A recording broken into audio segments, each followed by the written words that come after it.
बोले नाम को नहीं बताऊं, शकल को नहीं बताऊं, दाम को नहीं बताऊं, काम को नहीं बताऊं। और भाई मुद्दा होट है, बंदे का नाम सिर्फ डॉक्टर डॉट डॉट है। सारे दर्शकों ने देसी पत्रकार कर्मों की राम राम भाई। आज वाली जो खबर है वह देख के तारी चौंध टूट सके है, रात की नींद उड़ सके है, दिन का चैन चला जा सके। आज जना जना याना साना छोड़ छिंदा बड़ा छोटा बूढ़ा ठेरा अगड़ पड़ोसी मित्र प्यारा सारे के सारे हॉस्पिटल में लाइन ला रहे हैं। अरे किसा मानस से मिलवाऊंगा जो दावा करे भाई 26 साल तक मैंने खुद दवाई ली नहीं, और 26 साल तक बिना दवाई चाल क्यों करा? क्योंकि सिस्टम तो अपना देश का यू है, दवाइयां तो चलांगे, दवाइयां तो उठांगे, दवाइयां तो बैठांगे, दवाइयां तो खड़े होवांगे, दवाइयां तो चलांगे, दवाइयां तो फिरांगे, दवाइयां तो दिमाग चलेगा। अरे यहाँ दवाई जो है वो बेस आधार बना दिया। लेकिन ये विसा मानस से मिलवाने जा रहा हूँ तो हम गेले पहले शेयर कर दो, कम से कम 500 के रुपया में शेयर कर लियो एक बार। मैं उस आदमी तो मिलवाऊंगा। तो हमने जो आदमी दावा कर रहा 26 साल तो मैंने कोई दवाई नहीं ली अंग्रेजी, और औषधि की अलग बात है, लेकिन अंग्रेजी नहीं ली भाई। लेकिन क्यों नहीं ली उसका क्या कारण है, और आगे लेगा कि नहीं लेगा उसका क्या रहस्य है, और भाई क्या उसके दिल में दिमाग में मन में है, वह चीज मैं पूछूंगा। भीतर की बात और भीतर की बात कटवाऊंगा। अरे मैंने एक बात तो बताई थी पहले, बोले नाम को नहीं बताऊं, शकल को नहीं बताऊं, दाम को नहीं बताऊं, काम को नहीं बताऊं। और भाई मुद्दा होट है, बंदे का नाम सिर्फ डॉक्टर डॉट डॉट है। तो डॉट डॉट राम राम आनंद जी। राम राम भाई, सारे भाई ने राम राम। डॉक्टर साहब ये बताओ, यह मामला क्या 26 साल तक आप दवाई नहीं ले रहे, बताओ जी। भाई सबसे बड़ी बात यह है कि 96 में एक बार मेरे पीड़िया होया था जी। पीड़िया पिस्तौल आई थी, पीड़िया जोंडिस होया, पीड़िया मामा पिस्तौल तक क्या था। और उस टाइम मैं जब पानीपत गया किसी के साथ में, मेरे तो किसी ने बताया कि भाई देसी दवाई दे कोई बंदा। हाँ जी। तो पानीपत तो मैं एक देसी दवाई लाया था। तो उस टाइम पे उस बंदे ने कही थी, एक लाइन कही थी, बोले जोड़ से अंग्रेजी दवाई आले ये तो भले अंग्रेजी दवाई वाले जो एलोपैथी वाले है ना, ये तो जिसने 300 साल पहले पद्धति शुरू करी थी वही नहीं कर दे इसके ऊपर तो भरोसा। अच्छा। इस पद्धति के ऊपर तो अच्छा जिन्हें बनाई थी वो हिपोक्रेट के बारे में जाना जाता है। जैसे जो डॉक्टर आगरा में हिपोक्रेट की ओथ खाया करे, हाँ जी, मतलब शपथ खाया करे भाई हम हिपोक्रेट ओथ बोलते हैं। अच्छा, और का तो ठोकांगे खुद नहीं आप इसमें पढ़ाएंगे। तो वो लोग क्या करते हैं, उन्होंने वो उसने ये कहा था कि जो तुम लोग ये केमिकल्स दे रहे हो लोगों को, इसके लेटर ऑन जो है बहुत भयानक परिणाम लोगों को देखने को मिलेंगे। क्योंकि मुझे बाद में पता चला, ये तो मैंने वैसे ही बाय चांस उसने बंदे ने कहा कि भाई ये खुद ही भरोसा नहीं करते जी। तो हम फिर मेरे दिमाग में ये आ गया कि फिर हम क्यों खावा भाई, इनने जिसने बनाया जी वो यकीन नहीं करता इसके ऊपर, तो फिर हम क्यों खावा। तो इसका अल्टरनेट थेरेपी की तरफ जब जाने की शुरुआत करी तो होया क्या, मुझे एक चीज समझ में आई कि आप केवल अपना खान पान अगर आप ठीक रखते हो, और आप अगर अपनी सोच विचार को ठीक रखते हो तो आप बीमार हुए बिना रह सकते। डॉक्टर साहब कट टू कट बात करूँ आपसे। नो बताओ, जो आप जो दवाई नहीं ले रहे, दवाई ना लेने की वजह से आपको कोई दिक्कत आई, और कभी जब दिक्कत आई खांसी बुखार जुकाम की, उसका इलाज क्या करे आपने, ये बताओ। देखो वैसे तो मैं बीमार होता ही नहीं, मुझे याद नहीं मुझे कभी भी जुकाम होया हो या एक दिन से ज्यादा जुकाम रहा हो। बोला 24 खेड़ा में जाकर पूछ लो, कभी बीमार नहीं हुई है। या खांसी हुई हो, बुखार होता है मुझे। अच्छा लेकिन बुखार का मैंने एक चीज देखी है कि आप बुखार में अगर एक दिन 24 घंटे के लिए खाना छोड़ देते हो तो दूसरे दिन तीसरे दिन वो अपने आप से डाउन होना शुरू हो जाता है। परमात्मा ने तो वो लगते हैं सिस्टम दे रखा है वो पूरे पहले से ही। लेकिन अभी क्या है कि जब हम बैठने लगे आयुर्वेद वाले साथियों के साथ, जनता सरकार मोर्चा में अपने सुशील भाई हैं जैसे आयुर्वेद वाले, तो उन्होंने बताया कि 148 तरह के बुखार होते हैं, और तो बाय चांस बच रहा है अभी तक, तो ऐसा ना काम करिए कि भाई कदे बाय चांस ऐसा बुखार तेरा बिगड़ रहा हो कोई, फिर तो उसमें भी तो इस टाइप की लापरवाही बरतते हैं। अच्छा डॉक्टर साहब, पूरा देश IMA के चुंगल में है और फार्मा के चुंगल में है। साची बताओ, ये लोग जो दवाइयां का सारा चल रहे हैं, क्या उनका रास्ता वो ठीक है, या फिर वो वास्तव में जो इसको समझने के लिए ना, जो आप कई बार न्यू वर्ल्ड ऑर्डर का जिक्र करा ना, इसको पूरी तरह से समझना पड़ेगा। उसका नाम ना लियो, उसका नाम ना लियो, ठीक है, कौन लेना? हाँ भाई, डॉट डॉट बोलते हैं हम तो, उसी की बात है, लेकिन नाम नहीं लेंगे। हाँ जी। तो उसमें क्या था, जब 1900 1908 में फ्लेक्सनर का कमीशन बैठा था, अब्राहम फ्लेक्सनर का। जी जी जी। और उस अब्राहम फ्लेक्सनर कमीशन ने 1910 में अपनी रिपोर्ट दी थी कि पूरी दुनिया में जो मेडिकल जो है वो पद्धति जो है वो चिकित्सा पद्धति वो एक जैसी होनी चाहिए। अच्छा जी। और उस एक जैसी चिकित्सा पद्धति बनाने की रिकमेंडेशन के बाद में 1948 के बाद WHO का गठन होया। अच्छा जी। इस बात का किसी को भी नहीं पता रिसर्च करने वालों के अलावा कि फ्लेक्सनर रिपोर्ट को, फ्लेक्सनर कमीशन को फंडिंग देने वाला था रॉकफेलर फाउंडेशन। अच्छा जी। उसके बाद हरित क्रांति जब ये आया, क्या नाम, द्वितीय विश्व युद्ध हुआ जी, फोर्ड फाउंडेशन और रॉकफेलर फाउंडेशन ही थे जो एक तरफ जर्मनी को हथियार दे रहा था और जो दूसरी तरफ इंग्लैंड को हथियार दे रहा था। मतलब दोनों तरफ की हथियार जो है वो सप्लाई उन्हीं लोगों की थी जिनका ये था। अच्छा जी। इराक युद्ध जो हुआ वो भी उसी रॉकफेलर फाउंडेशन तो के मकसद क्या है?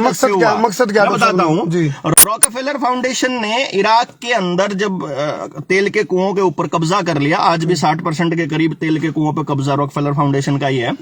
तो जब तेल के कुओं पे कब्जा कर लिया तो तेल का जब शोधन होता है तो उसमें से गैस, पेट्रोल, डीजल और फिर केरोसिन ऑयल और फिर इस तरह से मतलब कोल तार और फिर आखिर में मतलब पूरा कबाड़, आखिर में जो कबाड़ बचता है ना उसको बोलते हैं API। अच्छा जी। एक्टिव फार्मास्यूटिकल इंग्रेडिएंट, जो बचा केमिकल है, जो बचा हुआ कबाड़ है। अच्छा जी। उस बचे हुए कबाड़ से बनते हैं इंसेक्टिसाइड, पेस्टिसाइड, खेत में मारने वाली दवाएं और मांस देने वाली दवाएं। अच्छा अच्छा। ये दवाइयां बनती हैं उससे, तो इंसेक्टिसाइड और पेस्टिसाइड। तो अब उन्होंने क्या किया, तेल शोधन के बाद जो बचा उससे आपको इंसेक्टिसाइड और पेस्टिसाइड दे दिए। उनका इस्तेमाल करने के लिए 1970 से पहले भारत के अंदर लाया गया हरित क्रांति। उस हरित क्रांति का जो प्रमोटर था और उसका जो रिकमेंडेशन थी वो भी रॉकफेलर फाउंडेशन की थी। अच्छा, ये हरित क्रांति का मुखौटा था क्या? हाँ हाँ, हरित क्रांति प्योरली एक मुखौटा था। किसी को अगर ना पता हो तो, जिसका यो बैम हो कि भारत भूखा मरा करता, 33 करोड़ जनसंख्या जो है वो आजादी के टाइम पे थी, उस टाइम पे भारत के पास अनाज नहीं हुआ करता, उसको ये बता दें कि 1860 के अंदर इस पूरी दुनिया की इकोनॉमी का 48% अकेला भारत, एशिया होया करता, जिसमें से 24.5%, 25% हम एवरेज बता रहा हूं मैं, एवरेज कभी 40 चला गया, कभी 30 चला गया, कभी 25 रह गया, कभी तो बड़ा अंतर, यानी कि पूरी दुनिया की इकोनॉमी एक तरफ होया करती और अकेले भारत की इकोनॉमी एक तरफ होया करती। पूरी दुनिया को खाने के लिए भारत दिया करता, आपको ये बता दूं, मतलब जितने भी मसाले उनकी नजर भारत पे है, उनकी नजर भारत पे है। कारण क्या है कि भारत के अंदर सारी तरह की वनस्पतियां हैं, सब तरह के यहाँ पानी, खनिज, सब कुछ है। ये जो इन चीजों के ऊपर, प्राकृतिक जो संसाधन है इनके ऊपर कब्जा करने के लिए यहाँ के लोगों का या तो बीमार होना जरूरी है या यहाँ के लोगों का टपक जाना जरूरी है। जो डॉक्टर साहब दवाई ले रहे हैं मेडिकल की, जो IMA के चक्कर में फंस रहे हैं, बिल्कुल बिल्कुल, तो उनको क्या सुझाव दोगे आप? वो लेना छोड़ दें, दवाई लेना छोड़ दें? क्या होता है, आपको एक चीज समझनी पड़ेगी। आप लोगों को टेलीविजन और मीडिया के माध्यम से ये एहसास करा दिया गया कि जो आप ये त्वरित अगर आपको फायदा चाहिए तो आपको एलोपैथी की तरफ जाना पड़ेगा, जबकि ऐसा नहीं है। चाहे आपको हार्ट अटैक है, चाहे आपको कोई दर्द है, चाहे आपको कोई चोट लगी, क्लॉटिंग का मामला है, या आपको कोई पथरी का दर्द है, उन सारे के सारे केसेस के अंदर आपके पास होम्योपैथी में इस तरह की दवाएं हैं जो आपको इमीडिएट असर दे सकती हैं। आयुर्वेद के अंदर इस तरह का इलाज है कि आप परमानेंट तरीके से ठीक हो सकते हो। एलोपैथी के किसी भी डॉक्टर के पास गए हुए आज तक किसी भी मरीज को किसी भी डॉक्टर ने आज तक ये नहीं कहा कि तुम ठीक हो जाओगे। उन्होंने हमेशा यही कहा कि ये तो खाते रहना पड़ेगा। इसका मतलब क्या है कि ये पूरा का पूरा षड्यंत्र आपको पूरी तरह से परमानेंट कस्टमर बनाने का है। पहले अंग्रेजों के गुलाम थे, अंग्रेजी दवाइयों के। मैं आपको यही बता रहा हूं, जब आप पेट्रोल गाड़ी चलाते हो, डीजल चलाते हो, तो भी रॉकफेलर को पैसा दे रहे हो। जब आप उसके बाद खेत में जो है पेस्टिसाइड और जो GMO डाल रहे हो, तो भी आप उसी को पैसा दे रहे हो। जब आप उनसे बीमार हो जाते हो, उसके बाद जो अस्पताल है, दुनिया के सबसे बड़े कैंसर अस्पताल, आपको नहीं मालूम है सबसे बड़े कैंसर अस्पताल किनके हैं? गुटखा कंपनियों के और पेस्टिसाइड कंपनियों के ही कैंसर अस्पताल हैं। यानी आप पहले बीमारी भी उन्हीं से खाते हो, इलाज भी उन्हीं से करवाते हो। और दूसरी बात आपको ये समझनी पड़ेगी कि अगर आपको ठीक रहना है तो उसका ये तरीका गलत है कि आप केमिकल खा करके ठीक रहने की उम्मीद करें, कभी पॉसिबल नहीं है। शरीर के पास पूरी टेंडेंसी होती है अपने आप को ठीक करने की। चलो उम्मीद है भाई डॉक्टर साहब की बात सबको समझ में आने लग रही होगी, क्योंकि आज समझ लोगे एक टाइम था जब डॉक्टर साहब ने कुछ लोग पागल कहा थे, लेकिन यू पागल उस टाइम रुक के मैं रहा भैया बनबोरी वाली माता में को पाथरी वाली माता में को चौथी लहर लेने की तैयारी करेंगे। वह जिक्र चल पड़े चाइना में आज बहुत बड़ा एक बवंडर मचा है इसका नाम पे, और फिलहाल भारत में भी कितने को चौथी लहर लेने की तैयारी है। इस बारे में मैं बता दूं भाई, चाइना में कोई बवंडर नहीं मचा हुआ। अच्छा? चाइना के वहां के लोग बताते हैं कि यहाँ सब कुछ ठीक है, कोई दिक्कत नहीं है, सिर्फ बवंडर टेलीविजन पे है। अच्छा। जैसे आपने दिल्ली के दंगों में देखा होगा, हाँ। दिल्ली के दंगों के अंदर जो गली में जहां पे दंगे हो रहे हैं वहां पर बकायदा जो सरकारों के गुंडे बैठे हुए थे और उनको बकायदा वहां दवाई पट्टी के लिए और खाने पीने का सामान अरेंजमेंट किया था कि अभी ये 20 लोगों ने जाके गुंडागर्दी कर दी, फिर थोड़ी देर में वो अंदर चले गए, फिर दूसरे आगे, फिर तीसरे आगे, और उस गली के दूसरी गली में देखो तो वहां कोई शोर ही नहीं था, इतने कंट्रोल्ड दंगे थे। और उन दंगों के बाद क्या हुआ, टेलीविजन के ऊपर पूरा देश चल रहा था, ऐसा लग रहा था। इसी तरीके से चाइना के अंदर किसी एक जगह पर पीपी किट पहनकर वो दहशत का माहौल बनाकर भी दिखा पूरे चाइना को दिखाया गया। ऐसा कुछ नहीं है कहीं पर भी। भारत के अंदर भी टेस्टिंग इज झरोना, सिंपल है भाई। आप टेस्टिंग तो पेंडा छटा लो, आप सारी बीमारियों से पेंडा पहला आऊ देखा आऊ दिखाना था, दिखा दिया। आज डॉक्टर साहब एलन मस्क भी इसे गैंग में शामिल है। एलन मस्क, देखो क्या होता है भाई साहब, इसके अंदर ये इस तरह का खेल होता है कि दोनों जने मिलके प्लान करते हैं कि एक काम करेंगे, plan A, plan B, plan C, plan D. A fail हो जाए तो बी चला, पहले तो डी हो जाए। तो इन्हीं के लोग हैं जो ये एलिट ग्रुप है, जो फॉर्च्यून 500 के जो लोग हैं, ये सारे के सारे एक ही गेम के मास्टरमाइंड हैं। डॉक्टर साहब कमेंट आए कुछ इस 2 लाइन में आप इसका शीर्षक निकाल दे, सारांश। हाँ। इस पूरा जो यह पटकथा लिखी जा रही है फॉर्च्यून 500 के द्वारा, बिग फार्मा द्वारा, तो इसका सारांश मकसद ये है कि आपको पूरी तरह से इनके ऊपर निर्भर करना है और पूरी तरह से नियंत्रण में करना है। और इसको नियंत्रण करने के लिए एक चीज है जो आपको गुलामी का जो आपका जो बेस बनेगी, और वो है आधार।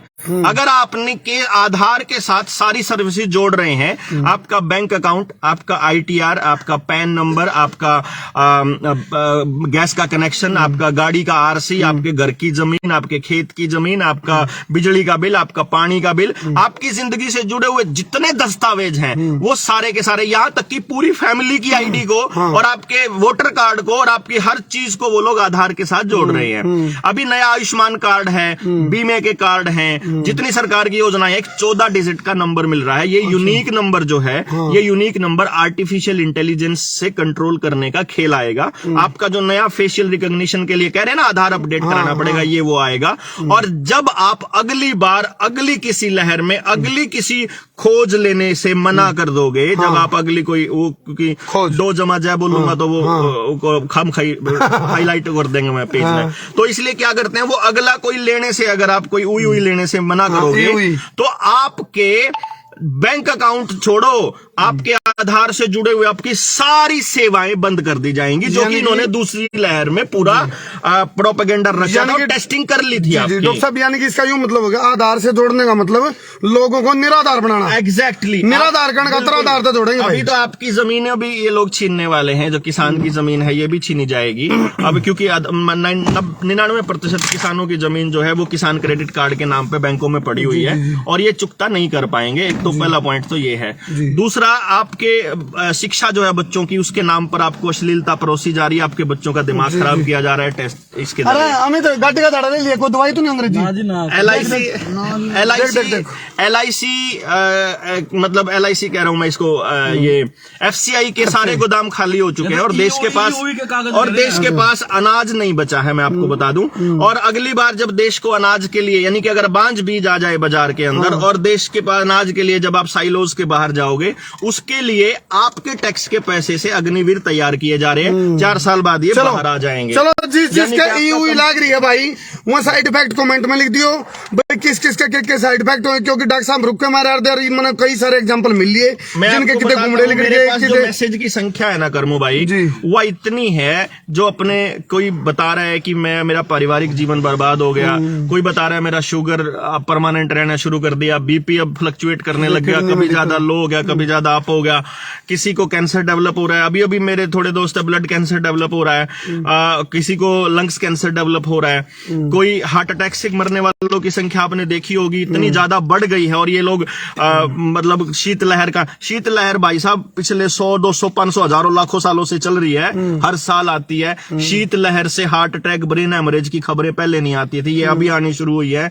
और ये लोग कह रहे हैं कि जरोना का आफ्टर इफेक्ट है। जरोना का कोई चक्कर नहीं है, वो जो ईयूई लगी थी ना, वो जो उसका साइड इफेक्ट है। और सरकार ये प्रोपेगेंडा रच रही है कि किसी तरह से उसका इल्जाम किसी और चीज पे आ जाए, बस उसके ऊपर ना आए। कोई नेता, कोई पॉलिटिकल पार्टी इसके ऊपर सरकार से सवाल पूछने को तैयार नहीं है। यहां से आपका शक जो है वो क्यों नहीं बदलता इस बात के अंदर कि सारी पॉलिटिकल पार्टीज जो है, सारी पॉलिटिकल पार्टीज और इस टाइम सरकारों में बैठ, क्योंकि एक टाइम पे अभी आप देखिए ना कितना बड़ा खेल है।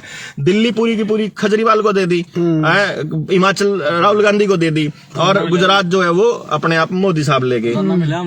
अब आप समझिए इस खेल का, इस समझिए कि तीनों पार्टियों को एक एक स्टेट दे दिया। अब इनके प्रोपेगेंडा को जिस स्टेट में सबसे ज्यादा पुख्ता तरीके से इंप्लीमेंट किया जाएगा वही 2024 का प्रधानमंत्री होगा, ये मान लो आप। चलो भाई, ये थोड़ा गणा समझ लो, बहुत बड़ा। देखो, एक एसीपी प्रद्युमन वाली बात है, बोले दया कुछ तो गड़बड़ है। जो डॉक्टर साहब ने पहले बात कही थी, वह बात क्यूकरे किसी ने किया क्यूकरे लाओ, आजकल में थेवे भी लगने लग रही है, वह बात नुक ऊन भी लग रही है, साइड इफेक्ट का पहले बता देते ऊन भी लग रहे हैं, और नू भी कह देता भाई नू प्रोपेगेंडा अगले आने वाला टाइम में होगा, वो भी होने लग रहा है। तो मैं दो बात और कहूं भाई, जी, एक तो आज की तारीख थी अपनी, 1 साल हो गया पूरा। आज हमारी एनिवर्सरी है भाई, हमारी गिरफ्तारी की एनिवर्सरी आज मेरी डॉक्टर साहब की, ठीक है।